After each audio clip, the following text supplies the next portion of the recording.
कधीच नाही चुकणार तुमचे फेवरेट टीव्ही शोज झी5 सोबत, तेही एकदम फ्री।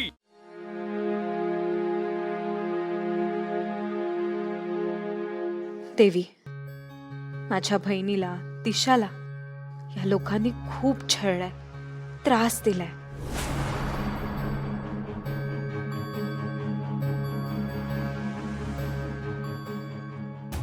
देवी, मी आज आदित्य सरांना लई त्रास दिला। पारूने आज थोडा त्रास दिला, पण मनाने चांगली आहे ती। दिशा यांच्यासाठी वाईट असेल, पण माझ्यासाठी चांगलीच आहे। तिचा अपमान करून तिला जेलमध्ये पाठवलं या लोकांनी। मला या एकेकाचा सूड घ्यायचाय। देवी, माझ्या मनात कधी बी सूडबुद्धी देऊ नकोस। कायम आदित्य सरांबद्दल चांगलाच विचार माझ्या डोक्यात येऊ दे। देवी, पारू सगळ्यांच्या बाबतीत चांगलाच विचार करते। तिच्यासोबतही सगळं चांगलंच घडू दे। यांचं कधीच काहीच चांगलं नाही होणार। आता तर मी सगळ्यांना संपवणार। माझ्या धनींना दीर्घायुष्य दे।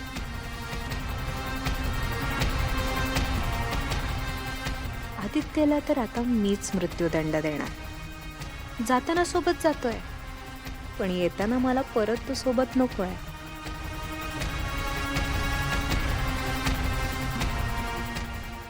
देवी, पारू माझी जिवलग मैत्रीण आहे। अनुष्का माझ्या आईची पसंत आहे। दोघी खरंच खूप चांगले आहेत। आता त्या दोघी तुझ्याकडे जे काही मागतायत त्यांच्या इच्छा पूर्ण कर।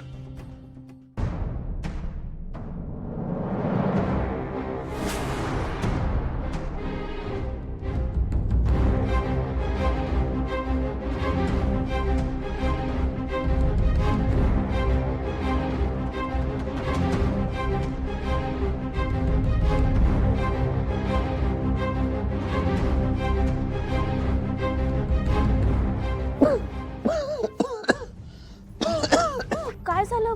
काय काय होतंय तुम्हाला? काय झालं? घशाला कोरड पडली। पाणी पाहिजे पारू। तुम्ही इकडेच बसा, मी पडदेशी पाणी घेऊन येते।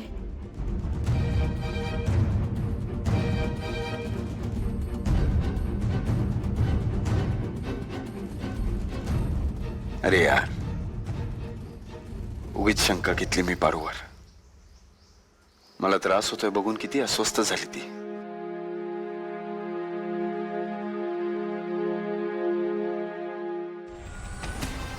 पाणी तर पारू आणायला गेली होती, मग ही कुठून आली?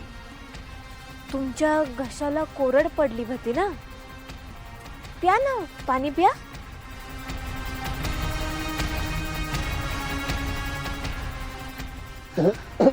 आदित्य,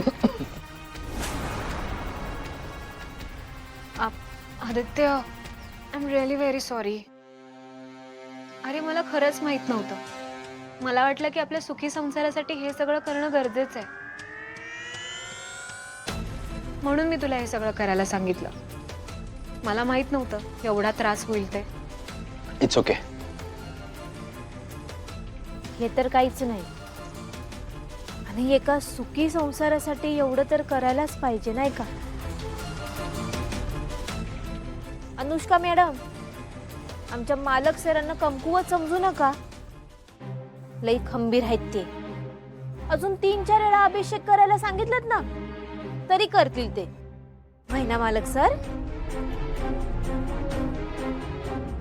पारू, त्याची काहीच गरज नाही आहे। पारू, तुला दिसतंय ना त्याला केवढा त्रास होतोय, दमलाय तो। आणि या सगळ्या गोष्टी श्रद्धेने केल्या जातात, हट्टाने नाही। आदित्य, चल आपण इथून निघूयात। मालक सर, निघायचं?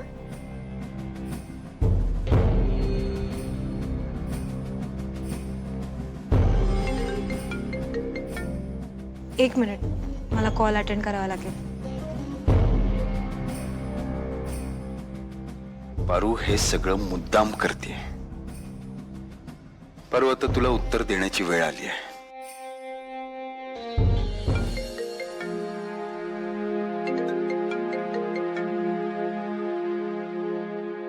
हॅलो. अगं मला किर्लोस्कर मेन्शनमध्ये बोलावले. किर्लोस्कर मॅन्शनमध्ये कोणी बोलवलंय आणि कशाला बोलवलंय? अगं आज अहिल्याचे गुरुजी घरी येणार आहेत म्हणे. त्यांना तुझी पत्रिका दाखवायची म्हणून बोलावलंय मला. त्यांनी जर तुझी पत्रिका पाहिली आणि ती मॅच नाही झाली तर? हे बघ, उगीच तुझा प्लॅन फिसकटायला नको. तुम्ही काळजी करू नका. अनुष्काचा प्लॅन कधीच कच्चा नसतो. मी आधीच माझी पत्रिका आदित्यच्या पत्रिकेसोबत जुळवून घेतली. त्यामुळे काहीही प्रॉब्लेम येणार नाही. तुम्ही बिनधास्त जा. अगं तरी सुद्धा जर त्यांना कळालं की ही पत्रिका खोटी आहे तर? नाही कळणार त्यांना. असं कसं कळेल? तुम्ही जा, मी सांगतेय ना. आणि हो, मला एक सांगा, आज नक्की गुरुजी किर्लोस्कर मॅन्शनमध्ये जाणार आहेत? हो ग. ठीक आहे, बाय.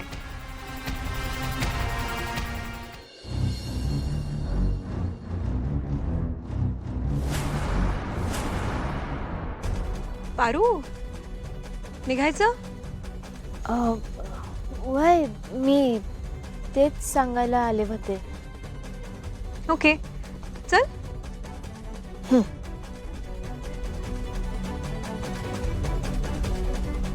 आदित्य, निघूया.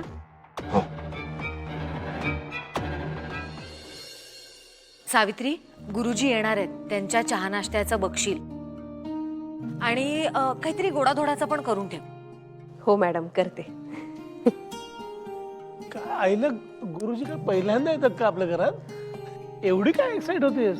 अरे पहिल्यांदा येणार नाहीयेत, मग पण आज गुरुजींचं येण्याचं कारण वेगळं आणि खूप महत्वाचं आहे. आदित्य आणि अनुष्काची पत्रिका दाखवायची आहे गुरुजींना. मला खात्री आहे की अनुष्का आवडणारच आहे गुरुजींना, हा पण तरीही मला काहीही अडचण नको ह्याच्यात, म्हणून थोडी जास्त काळजी घेते. बरं, मोहनला फोन केला होतास का? ते निघालेत का? हो केला होता. मोहन गुरुजींना घेऊन येईलच आता. ठीक आहे. अरे नमस्कार. अनुष्काची मामी. नमस्कार. बसा ना. बसा बसा. माफ करा, आम्ही तुम्हाला असं अचानकच बोलावून घेतलं, पण काय आहे की आमचा ह्या गुरुजींवर खूप विश्वास आहे. म्हणजे त्यांनी एकदा एखाद्याची पत्रिका बघितली की त्याचा भूतकाळ, वर्तमान काळ, भविष्यकाळ सगळं सांगतात ते. म्हणून तुम्हाला आम्ही इथे प्रत्यक्षात बोलावून घेतलं. एक मिनिट हा. सावित्री,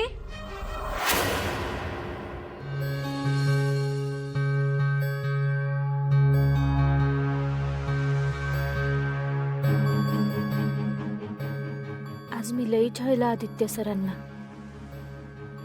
असं करायला नाही आवडत मला. किती बी कसं बी वागलं तरी शेवटी माझ्या मनाला वाईट वाटायचं ते वाटतच. आदित्य सर, मला माफ करा. पण तुम्हाला तरी काय गरज होती मला नोकर म्हणायची? याच्या आधी कधी म्हटलं होतं का तुम्ही मला नोकर?